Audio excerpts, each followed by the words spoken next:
बिस्मिल्लाहिर्रहमानिर्रहीम अस्सलाम वालेकुम। पास्ताज तो आप लोगों ने बहुत सारे ट्राई किए होंगे, लेकिन हम लोग पिकल फ्लेवर या अचारी फ्लेवर को ट्राई करने से थोड़ा सा घबराते हैं। लेकिन मैं आपको आज इसकी इतनी ज़बरदस्त रेसिपी देने वाली हूँ अचारी पास्ता या पिकल पास्ता की कि आप लोग तिक्का और फजीता फ्लेवर्स को भूल जाएंगे। तो चलिए शुरू करते हैं। सबसे पहले पास्ता को बॉयल करेंगे। बॉइलिंग वाटर में 1 टेबल स्पून भर के नमक और 2 टेबल स्पून कुकिंग ऑयल के ऐड कर देंगे। जब पानी बिल्कुल बॉयल होने लगेगा तो इसमें पास्ता ऐड करेंगे। ये मैंने शेल पास्ता लिया है, आप लोग किसी भी शेप में ले सकते हैं। ये 200 ग्राम पास्ता है, यानी कि आधा पैकेट है।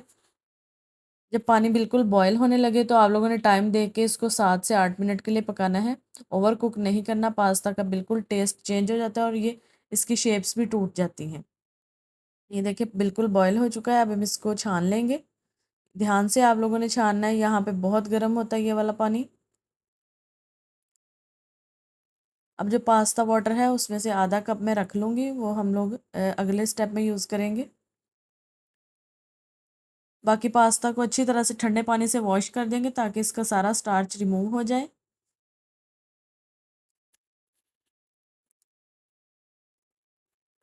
अब हम लोग एक स्पाइस मिक्स बनाएंगे। ये 1/2 टी स्पून है मेथे, 1/2 टी स्पून है कलौंजी, 1 टीस्पून है ज़ीरा, साबुत ज़ीरा लेंगे और 1 टेबल स्पून लेंगे भर के इसमें सूखा धनिया। हम लोग चूँकि पिकल फ्लेवर बना रहे हैं तो इसलिए हम लोग अचार वाले मसाले यूज़ करेंगे सारे। इसको हम लोगों ने ड्राई रोस्ट करना है, हल्का सा, बहुत ज़्यादा नहीं करना। सिर्फ 1 से 1.5 मिनट के लिए इसको हल्की आग पे रोस्ट करना है, जब तक इसमें से अच्छी सी खुशबू आने लगे। तो फिर इसको ठंडा करके पीस लेना है। पीसने के बाद ये कुछ इस तरह से पाउडर की फॉर्म में आ जाएगा। अब मैंने एक कढ़ाई ले ली है, उसमें कुकिंग ऑयल डालेंगे 5 से 6 टेबल स्पून और उसमें गार्लिक ऐड करेंगे चॉप किया हुआ 1 टेबल स्पून। इसको अब हम हल्का सा सौते करेंगे 10 से 20 सेकंड के लिए, बहुत ज़्यादा नहीं पकाना वरना ये जल जाएगा। अब इसमें चिकन ऐड करेंगे। 200 ग्राम चिकन है, आप लोग अपनी मर्ज़ी के मुताबिक चिकन की क्वांटिटी को कम या ज़्यादा कर सकते हैं। अब इसको हम लोगों ने मीडियम टू हाई फ्लेम पे चिकन को ऐड करना है ताकि चिकन एकदम से पानी ना छोड़े और हार्ड ना हो। अब इसको 4 से 5 मिनट पकाएंगे। जब चिकन अपना कलर चेंज कर लेगा तो हम लोगों ने ये टमाटर लिए हैं 2 मीडियम साइज़ के, उनको थोड़ा सा पानी डाल के या फिर ब्लेंड कर लें या चॉप करके डाल दें। इसको अच्छी तरह से मिक्स कर लेंगे। अब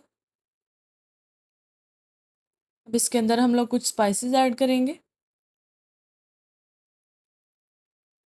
ये 1 टीस्पून है नमक का, 1 टीस्पून है ब्लैक पेपर पाउडर, 1 टीस्पून है चिली फ्लेक्स, 1/2 टीस्पून है रेड चिली पाउडर, 1/2 टीस्पून गरम मसाला पाउडर। इन सब चीज़ों को डाल के इसको हम अच्छी तरह से मिक्स करेंगे और 2 से 3 मिनट के लिए पकाएंगे। और फिर जो मैंने पास्ता वाटर रखा था वो इसके अंदर ऐड कर देंगे। ये आधा कप है पास्ता वाटर का। इसमें क्योंकि स्टार्च होता है हल्का सा, इसलिए ये थोड़ी थिक कंसिस्टेंसी आ जाती है। इसको हम लोग कवर कर देंगे 2 से 3 मिनट के लिए। ये देखें 2 से 3 मिनट के बाद कुछ पानी ड्राई हो चुका है, लेकिन अभी भी इसके अंदर पानी है। हम इसको ड्राई नहीं करेंगे और इसके अंदर ही पास्ता ऐड कर देंगे।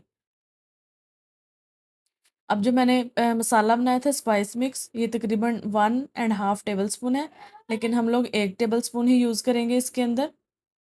ये जितना मैंने स्पाइस मिक्स बनाया है ये आप लोग पूरे एक पैकेट में यूज़ कर सकते हैं, यानी कि 400 ग्राम पास्ता के लिए ये पूरा स्पाइस मिक्स आप यूज़ कर सकते हैं। यही सेम स्पाइस मिक्स आप लोग अगर अचार गोश्त बनाते हैं या अचारी बिरयानी बनाते हैं, कोई भी अचार का फ्लेवर आप लोग बना रहे हैं तो उसमें आप लोग ऐड कर सकते हैं। ये मुझे तो ये तकरीबन बाज़ार के मसाले से अच्छा लगा, इतना इसका ज़बरदस्त फ्लेवर है। और मेरे रिकमेंडेशन पे आप लोगों ने ये वाला पास्ता एक दफ़ा ज़रूर ट्राई करना है, बहुत ही ज़बरदस्त है। इसको अब हम लोगों ने 1 मिनट के लिए सिर्फ दम देना है ताकि सारे मसाले अंदर उसके पास्ता के मर्ज हो जाएँ। ये देखिए इसको अब हम डिश आउट करेंगे और हल्का सा गार्निश कर देंगे धनिया के साथ। बहुत अमेजिंग रेसिपी है। आप लोगों को पसंद आई तो आपने इसको लाइक करना है, शेयर करना है, कमेंट करना है और चैनल को सब्सक्राइब करना नहीं भूलना। मुझे इंस्टाग्राम पे भी फॉलो कर लें। अगर आपको कोई भी मसला हो तो आप लोग मुझे उधर डीएम भी कर सकते हैं या कमेंट में भी पूछ सकते हैं। अब मैं आऊँगी किसी अच्छी सी नई वीडियो के साथ, तब तक के लिए आप लोगों ने इस रेसिपी को ट्राई करके मुझे फीडबैक देना है और दुआ में याद रखिएगा। अल्लाह हाफ़िज़।